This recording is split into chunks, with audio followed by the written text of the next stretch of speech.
Thank you for joining the Landscape Ontario podcast. I'm your host, Karina Sinclair. Have you ever wondered where your inspiration to work in landscaping or horticulture came from? How did you learn it might be a possible career option for you?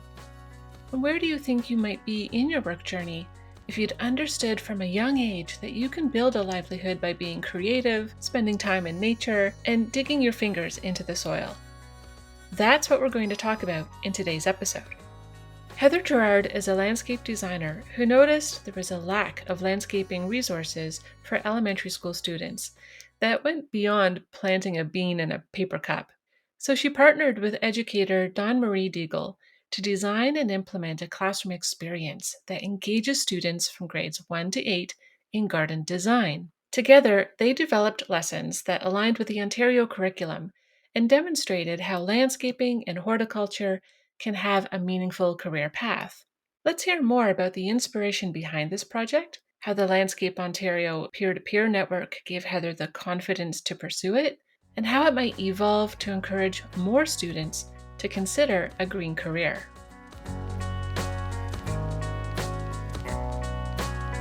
Welcome, Heather Jerrard and Dawn-Marie Deagle. Thank you so much for joining us here on the podcast to talk about your projects. Thanks for having us. So Heather, you're a landscape designer now, but you've had an interesting career that saw you in a wide variety of roles. Tell me how your work experience has led you to this point. That is quite a journey. So I would say it all started 2013. I took a friend out for coffee. She was 63 at the time. And I was complaining to her that I couldn't get a job because I didn't have a piece of paper called a diploma. And she looked at me in the face and she said, well, are you going to change society or are you going to get a piece of paper? And it kind of hit home that, oh, I guess I really have to do this. So this was August of 2013. And I went home and I checked on Fanshawe College's website to see what courses they were accepting students for that September, the following month, because it was walking distance to me. I didn't have a vehicle that I could drive anywhere else, and I could walk to Fanshawe. So I looked and they were accepting students for business finance, which sounded really gross, and landscape design. And I had actually never heard that term before until that moment. And so as soon as I saw that on the screen, it's been love ever since. So 2013 to 2016, I was at Fanshawe College in their landscape design program. My first co-op was at Whistling Gardens. My second one was at the Royal Botanical Gardens in Burlington. I also studied abroad in Italy and Spain of garden history, garden design through the program. And then after graduating, I actually got my first job with Rural Roots Landscaping, which was owned by Jay Zare at the time. And it was there that he actually had me attend Landscape Ontario's peer-to-peer networking meetings on his behalf. I was the manager and he was the owner, but he couldn't attend. So I started attending those meetings on his behalf. And then 2 years later, I actually was hired by TLC Landscaping as an assistant manager for their enhancements division.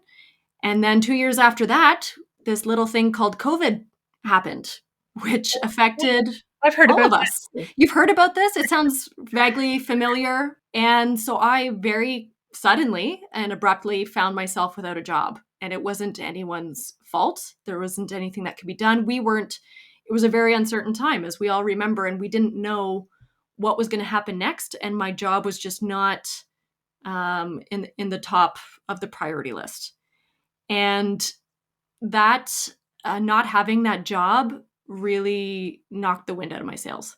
I hadn't really noticed how much I invested my self-worth and self-belief and associated that with my job until I no longer had that job. So I downward spiraled big time. I ended up going to therapy. I ended up reaching out to the peer-to-peer network, which I'd still been attending as a member.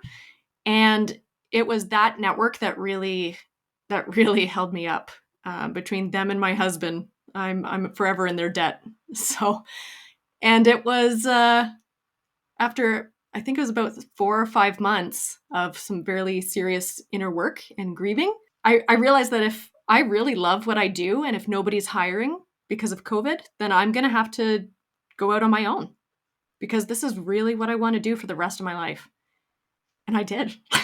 So it's pretty crazy that March 31st I was let go, and July 7th I started my business. And what's your business called? My landscape artist. Fantastic. I think we underestimate how important our careers are to us, that day-to-day ritual habit that we have of getting up and going to work. Yeah. Um, Well, and talk, when you feel like you're contributing and that you're a member of an extraordinary team, that you feel like what you do matters at your job, then when you don't have that job anymore, that's when it hurts, right? It's if you're in a job and you don't feel like you're contributing, or you feel like what you do doesn't matter, then you're not really attached to it, right? But Mhm. I really loved where I worked, the people that I worked with, what I did. And then suddenly I didn't have that anymore. So it was a little rough. And so before you found yourself working in landscaping, you had tried a couple of other things as well, though. I did. Yep. I had the reputation of being flighty years ago because it wasn't that I couldn't keep a job. It's just that I would refuse to stay in a job that I didn't feel like I was contributing or whatever I did didn't matter. So I've done everything from the call centers to Tim Hortons. I was in construction and renovation. So I did bathroom and kitchen renovations for almost 2 years. Oh my gosh, there's been so many different things that I've done. I recall that you told me once about theater, children's theater. Yeah, so I still have, even though we haven't been active since COVID. I did start my own theater company in 2010. So this was well before I knew I was going to get into landscaping. But I've always loved acting and producing and the project management of theater. So it's the finding the script, finding the actors, putting the team together, collecting all the props, the costumes, arranging for the set pieces and the theater, selling tickets, and putting on a show, right? Bringing people together and hoping that when people leave, they leave a little lighter and a little happier than when they showed up. Do you think some of that is what helped you start to conceive of this idea of creating a program for children? It could be a part of it. So my theater company was primarily adults. So this was a community or independent theater. I would say that it was instrumental in me choosing to, I guess, start my own company in landscaping. Mhm. So during Fanshawe, when we were on the Italy trip, I have a very clear memory of sitting on a ferry with Ron Cowdice. So he was with us, local landscape architect. He was with us on the trip. And he's sitting beside me, and I'm talking to him about theater. He, at the time, was sat on the board at the Grand Theater here in London. And I don't know if he still does, but I told him about my company, and he says, that's project management, right? Like you could be project managing stuff in landscaping. And it didn't occur to me that, oh, there's transferable skills for the last 20 some odd years that I've been volunteering as a director and producer and actor. So that's definitely contributed. It's always fascinating to hear from people in the different pathways that they've taken to get into the landscaping and horticultural profession. Everyone has such a different story to tell, and it's fascinating. And it's never a straight line. I No. know that lots of people, not just in landscaping, but when you find something that you're truly passionate about. During COVID, I came across the word Dharma for the first time, Dharma. And for me, just kind of finding that perfect thing that I feel like I'm really good at this. I'm meant to do this. Doing this matters, and people, there's an appreciation or a need for what I do. And it's just been a ride. So I would have never guessed all the things that would have led me here. There's been a lot. That seemed very random or flighty at the time, but here we are. So it all had a purpose to bring you to this point now, which is that you've been developing a program that engages school age children in landscape and garden design, right? Yes. So, how did this come about? Well, actually, it was a dream. So I I can't even remember. I think it was shortly after Christmas. I had a very vivid dream that I was walking down a school hallway and there was all these beautiful children's artwork all over the walls. And they weren't just of flowers and butterflies and whatnot, but it was actual gardens and garden structures. And in my dream, this was actually a children's landscape architecture school. So it was elementary, it was junior kindergarten till probably grade 8. And the building seemed like a LEED building. It was just very vivid, very real. And all these kids weren't just studying about different habitats or different animals or different plants or how to grow seeds or how to draw a flower. They were actually studying landscape architecture according to their grade. And I woke up and I thought, somebody must be doing this. Like, this has to be a thing. And I started doing some research online, trying to find resources about teaching children how to design outdoor spaces. So, not how to garden, right? I find that there's a lot of research and a lot of resources out there on how to teach children how to grow a sunflower or how to grow beans, or let's do a crafting class and make a flower. But bigger, like how do we plan our schoolyard? But maybe not a schoolyard, maybe it's a community garden, or maybe it's a community pool, or maybe it's a garden that doesn't even exist except in our imaginations. Like, how do we kind of incorporate these? So I found one resource online, and I believe it was published by the ACLA, and it's a coloring book, is pretty much what it is. So I pretty much that morning I looked at my husband. I said, I think I'm going to write a book, and that was kind of how all of this began. Now, Dawn-Marie, I'm going to turn to you here. You're a teacher librarian at an elementary school in the Thames Valley District School Board, right? Yes.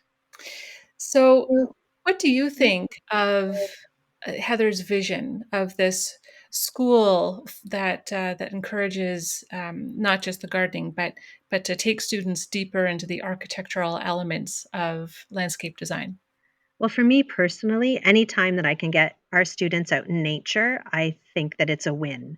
I think students today are very disconnected to the earth and to where our food comes from and the interconnectedness of nature. We're so far removed from that I think that has an impact on students. So when Heather contacted me, I was pretty eager to partner with her. I didn't really know what it was going to look like, but I think both of us just knew it was gonna work. Like, as soon as we met, we had a lot of the same goals and vision, very different styles on how to get there, but our different styles complemented one another when working with the students, and it was some of the best team teaching that I've done in my 20-year career, so Aw, it was awesome, and she was a trooper. I really didn't know what it was gonna look like because me we were neither. and that's flexible people don't get bent out of shape, and I think we both kinda live by that motto. And so we saw all 14 classes from grades 1 to 8, and it's very different teaching a group of grade 1 students versus a group of grade 8 students, and Mhm. Heather, she rocked it. If she, needs to pivot again, teaching, she would be welcome in this profession because she was fantastic with the students, so. Well, fantastic. Tell me more about the process of working together. It's not just about bringing in a lesson for students, but you wanted to connect it to the curriculum. Absolutely. So our teaching time is limited. We have a lot of curriculum expectations to get through in a very finite amount of time. And we're still recovering from COVID. I know that this year we didn't miss any school time, but there's a lot of skills, social skills that students are still recovering from being isolated for so long.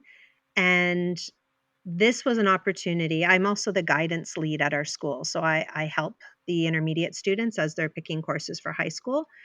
I'm very cognizant that our kids need to know about a variety of different career paths. And so that was the other lens that I was looking at Heather's email from, in that that's not a landscape design isn't a profession that is often discussed. I mean, many of our parents and our families they want their students to do post-secondary, but what does that look like? And to be able to have someone in our school regularly, because she visited all of the classes, and for them to see, oh my goodness, this is actually something I could do. And It allowed some students that maybe math and language aren't their strongest subjects, but they have a great eye for design and color and how that all goes together. It really allowed those students to shine when they were creating their gardens. And each grade had kind of a different curriculum expectation from the art expectations. So it evolved differently with each grade. But for the intermediate kids, it was neat to see some of those kids that maybe their career path isn't highlighted very often, or potential career paths for them what weren't highlighted. And so it was very much valuable time used in the classroom. And there's a therapeutic element to any time that you're working with color and art, and no rules, where they could just kind of create what they were seeing in their head, or what they imagined in their head. There could be an easy correlation with the art and creative skills, but how did you tie it to the reading, the writing, the math, science? What sort of examples can you give me that connected those elements? So it depended on what the classroom teacher was wanting to do with it. We had two classes that did a written component, writing about their dream garden, Mm. and they did some lessons on adjectives. So I teach at a French immersion school, so adjectives, without getting too grammatical, they have to have an accord with the noun. So feminine, masculine nouns have different forms of adjectives, many of them. Um, so it was a grammar lesson in woven into the art lesson, which made it more real for the kids because they wanted to be able to talk about their gardens, and their gardens and their little mini essays are still hanging in the hallway. So they're very proud of those, and it's really nice to walk down there. And our timing of the year, if Heather and I were to do this again, was perfect because it was just as spring was just starting to awaken. So the kids were excited about gardening. Like, it was perfect timing. Teaching is something that you reflect upon and think about how you could do better next time. I think there's a lot of math that we didn't cover that we absolutely could incorporate. For sure. Um, but I know for the art expectations, Heather did a really good job. She was able to really personalize that for each grade level for the students, so that if the teachers chose to extend the teaching and the learning, that they could, or it was a review for some classes of the color wheel. So, Heather, how did you approach that without a background in education? How did you decide what you were going to share with each class from all the grades to know that it would be something appropriate and engaging for them? So definitely Dawn-Marie has helped me a lot with that. At the beginning of this, I was very excited to incorporate all aspects of the curriculum for each grade.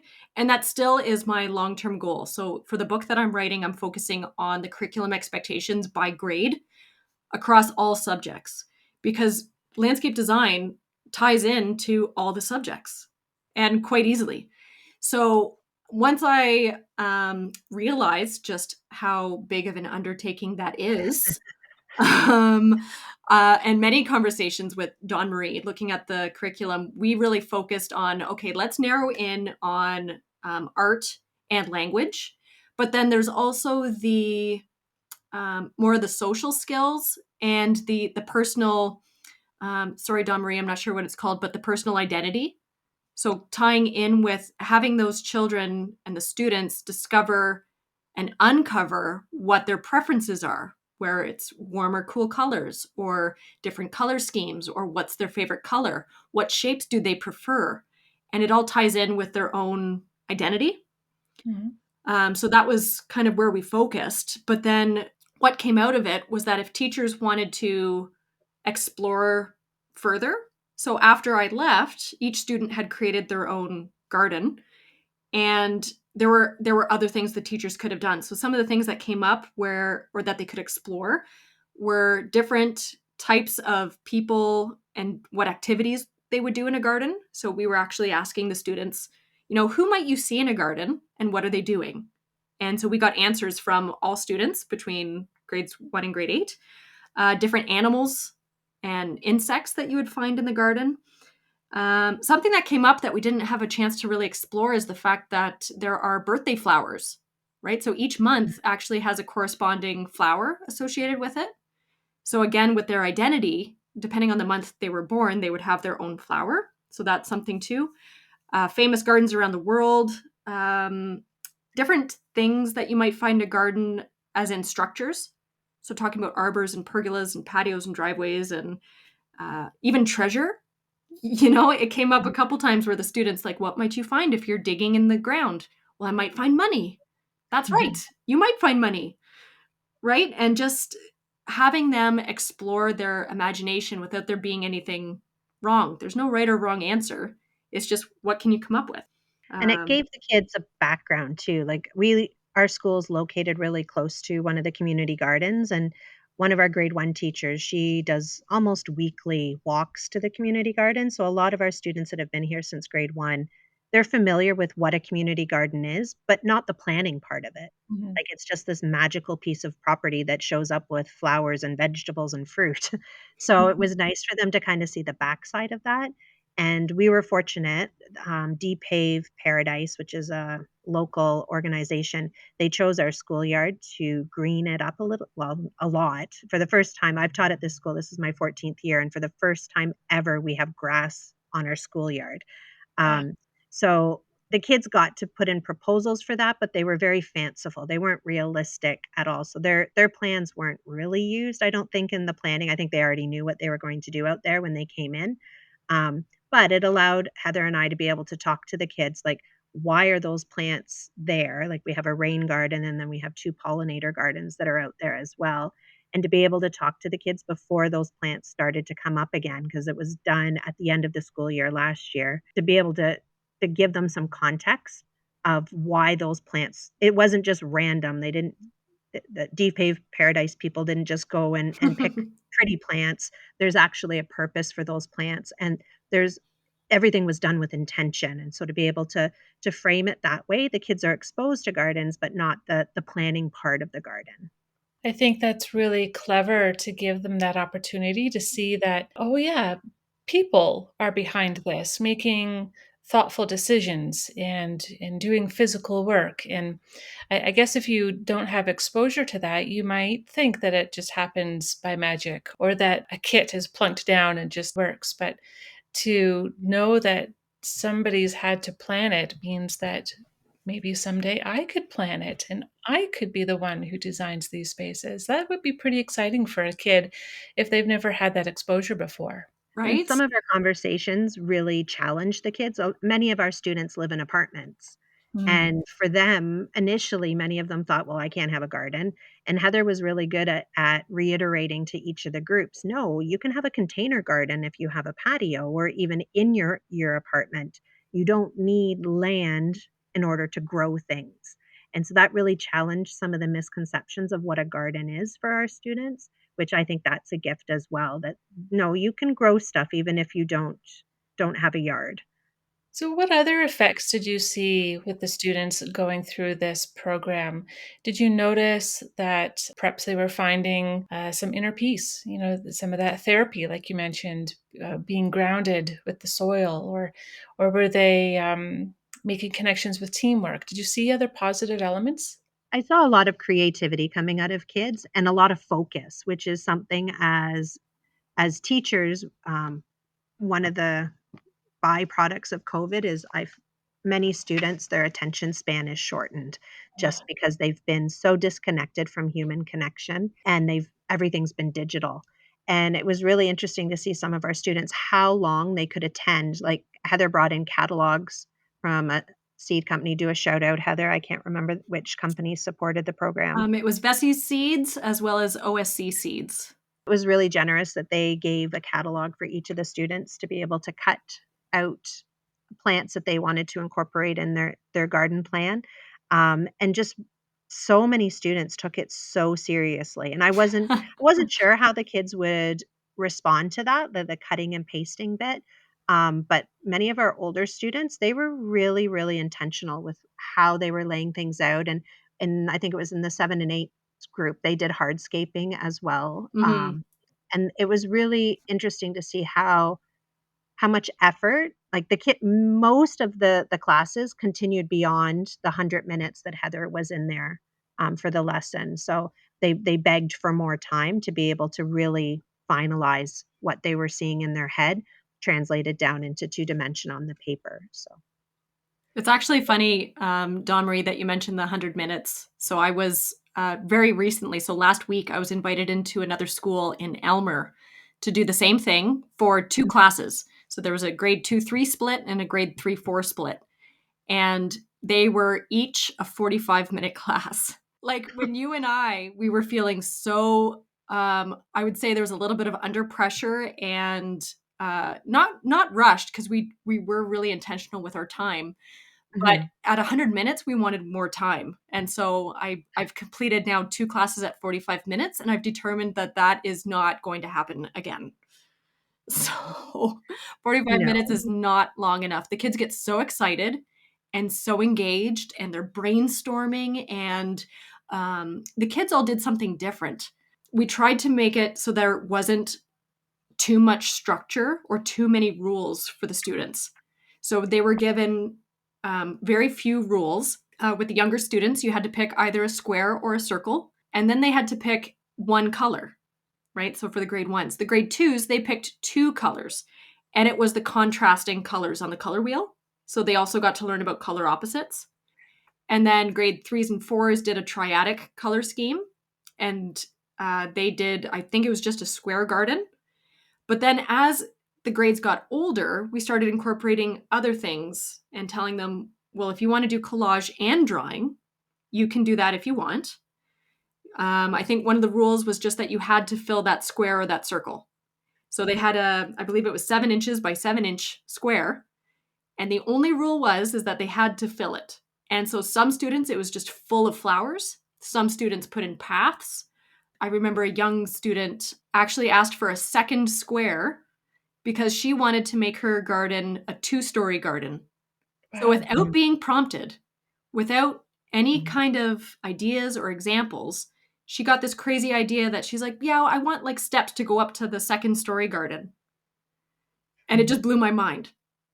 We had bridges and different Yeah. things too in that other class that it was like it no longer was a two-dimensional, like, they started branching out into 3 planes, which And I furniture, didn't. we had a student Yeah. cut out a chair and actually fold it so that it would stand up on the garden in 3D, right? Without Yeah. telling them. And these are grades 1 to 8. Like they were just so creative and it was so cool to see what they would come up with, knowing that the final result, there wasn't it was easy for everyone to complete the task. I shouldn't say easy, it was challenging, but it was possible without there being too many obstacles in the way. Lots of entry points for different students. Mhm. What I'm hearing is that it seems like there's real thirst for tangible elements in life, right? So much of what we do, this podcast included, it's virtual, it's digital. You can't lay your hands on it. But with a physical space like a garden and a landscape, perhaps by coming into the school and offering these programs, we're generating a whole new generation of stewards of the land who want to be hands-on again, to have their fingers in the soil, and it's wonderful. And it keeps coming back. I mean, the trades, I never even heard about the trades until I was in high school. I I didn't even realize it was a thing.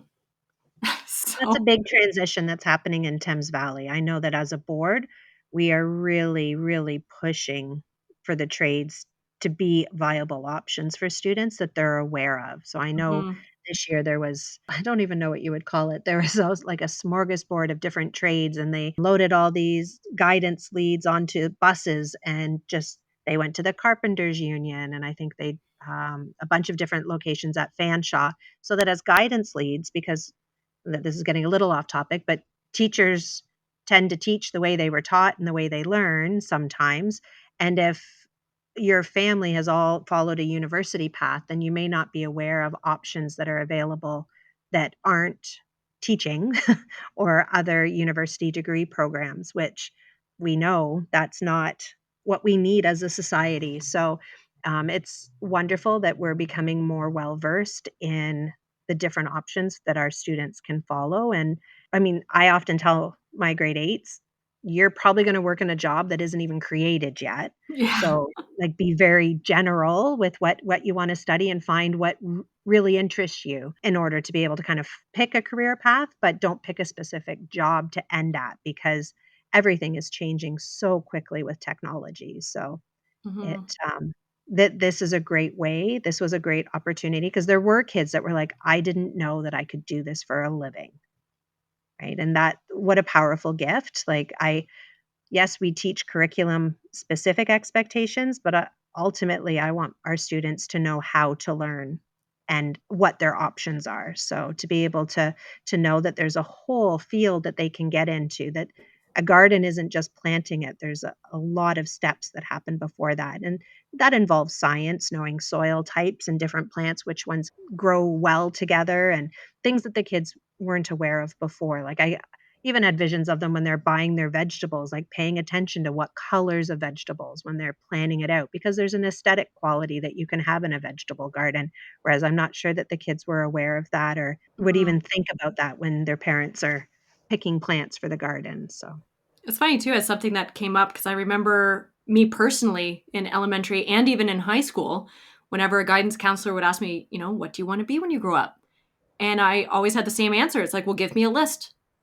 Like, where are all the options? Because I have no idea. I can list about maybe 20 jobs and none of them interest me." And well, and it's so, what you've been exposed to, right? Like you yeah, can't know about something if you've never witnessed it. exactly. And I think what something that I really am very passionate about, our profession as landscape professionals, is that I strongly believe that there is something in it for everyone.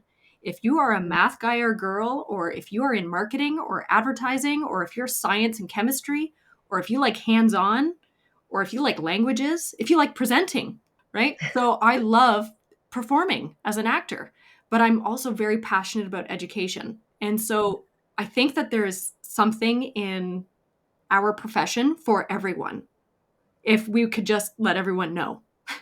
It's like mhm. there is something in landscaping for everyone.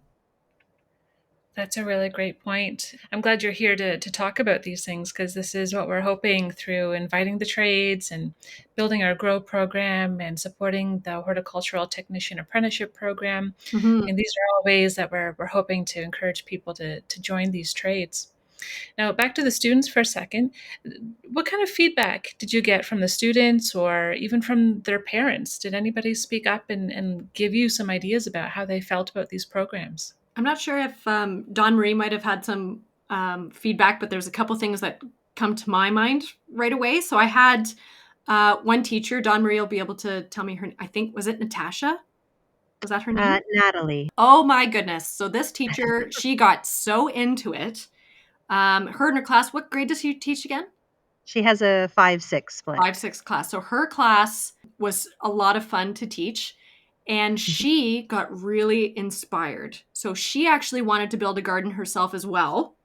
So she got in there with the students. Collage, I guess, was her jam.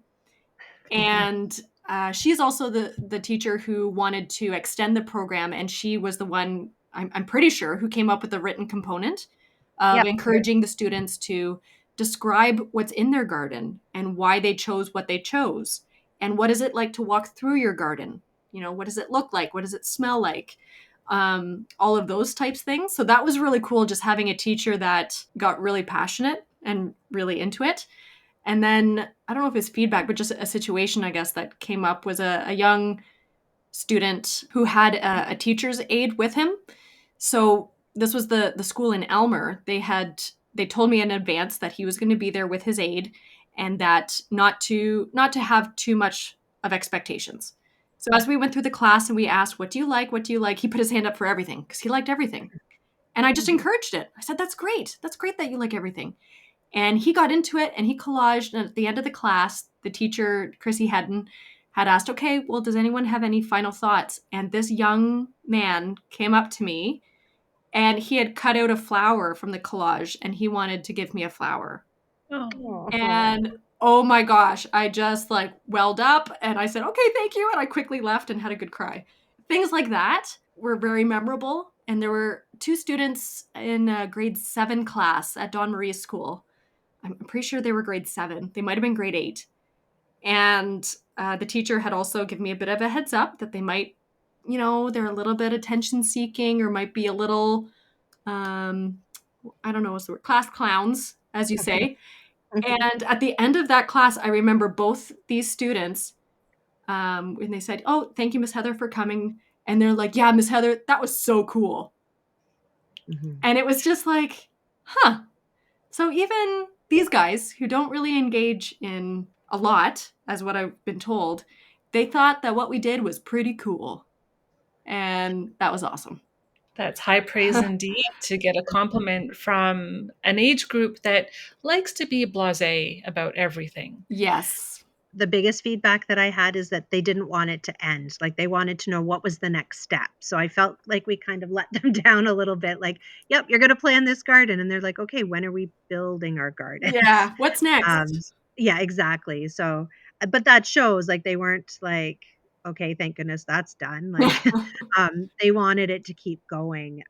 So moving forward, it reinforces, like, we do have a few teachers on staff that do get the kids out. We're very fortunate to be just a couple of blocks from the Thames River, and getting the kids out into nature, it's definitely something that we've tried to do, but we haven't had this lens. We're looking at, how did all these green spaces come to be? Like, we're close to Harris Park. Well, what were the choices? Like, why are those trees being planted? And just being a critical thinker about spaces that the students visit. I think that that would definitely be something that I'd want to further explore, and take it beyond just a two-dimensional creation that they're making, but also for them to look at maybe city planning. I mean, we've got Reforest London in the city here that they plant trees. Well, how do they pick which ones to plant?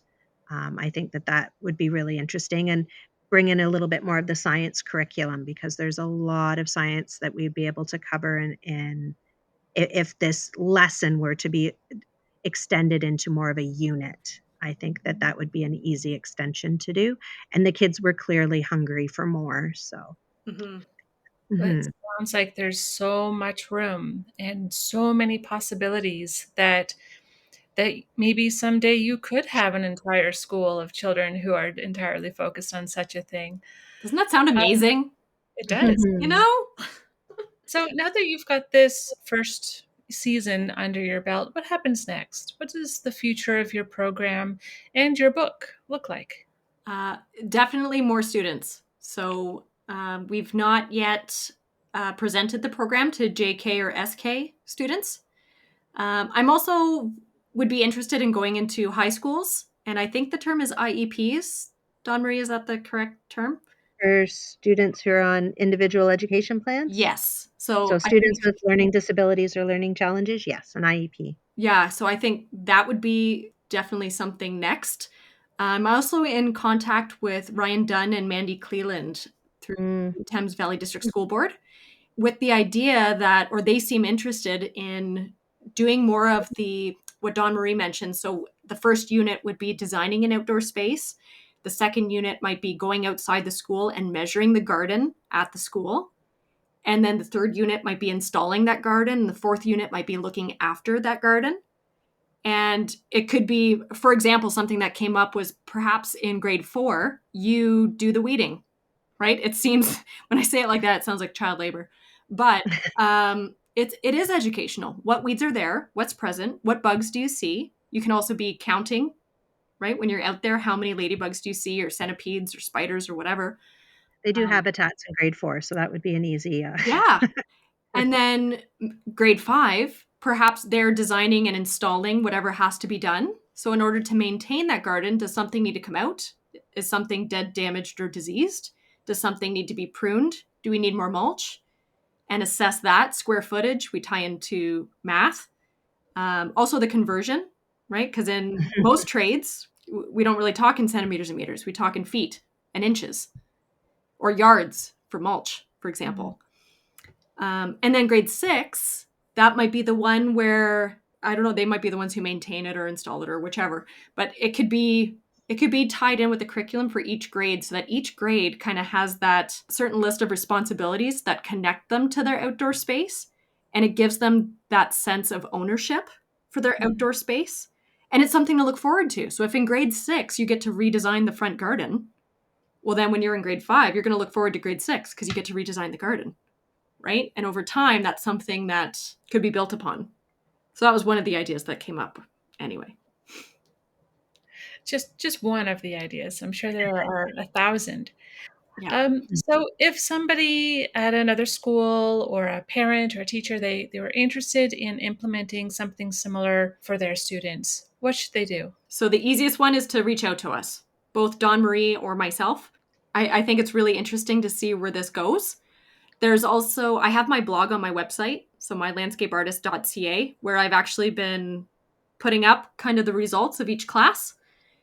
And I'm also in the process, aside from a book, creating an online resource that teachers can access to print off PDFs or talking points or lessons or things like that. But also, if parents or teachers are interested in this, then they should be going to their boards. They should be speaking with their teachers and their principals and saying, hey, this is important. This is something we want to do. And maybe it's not me. Maybe it's not Dawn-Marie. Maybe it's not us. But the more that people talk and ask for these types of programs, the more likely I think that these programs will start becoming a norm. Do you think this is something that you would expand almost like a franchise, and train other people to go into schools and scale up how many schools you could go into by inviting more people to participate? You know what? Sky's the limit. I don't know about Dawn-Marie, but when we did it at the school, we were both pretty darn excited about this. And just seeing the students and how engaged they are, it was so rewarding. So Thames Valley has a really great program in grade 10 where students can do an entire semester in an outdoor at one of our environmental centers. whoa. And one of my sons participated in that, and just seeing the change in him, in his demeanor, his mental health, really validates for me that kids need to be outdoors, kids need to be in nature. They need to be learning the names of plants and the ecosystems that surround us and having that connectedness to the earth. So I think if Thames Valley is able to do an entire semester, and that program's gotten it's so much in demand that they run it year round now. They have enough students that want to be outside, and they get four high school credits, but the entire thing, it doesn't matter rain or shine, they're out, they're hiking. They volunteer with different local environmental organizations. So that is a program that I think would be a really good model, because I think landscape design and horticulture, it fits nicely with that. So if we can do it for environmental leadership, then I don't see why this can't evolve into something, whether it's at the elementary or the secondary level. I think for our kids' mental health and well-being, we need to have programs like this that connect them back to the earth and outside of the classroom, and taps into some of the skills that perhaps traditional school has been neglecting, because our future, we need those skills to be present in our students. I love that, Dawn-Marie. Thank you so much for sharing your insights as an educator. And Heather, thank you for sharing your enthusiasm about landscape architecture for students. Thank you to you both for joining us here on the Landscape Ontario podcast today. I really appreciate your insights. Thank you. Thank you for having us. Thank you so much for listening to the Landscape Ontario podcast. We hope you'll subscribe to catch new episodes every month. If you're interested in learning more about Heather's classroom program or about the resources mentioned in our conversation, we'll have links in the show notes, as well as a full transcription on this episode's webpage at landscapeontario.com/podcast. Thanks again for tuning in.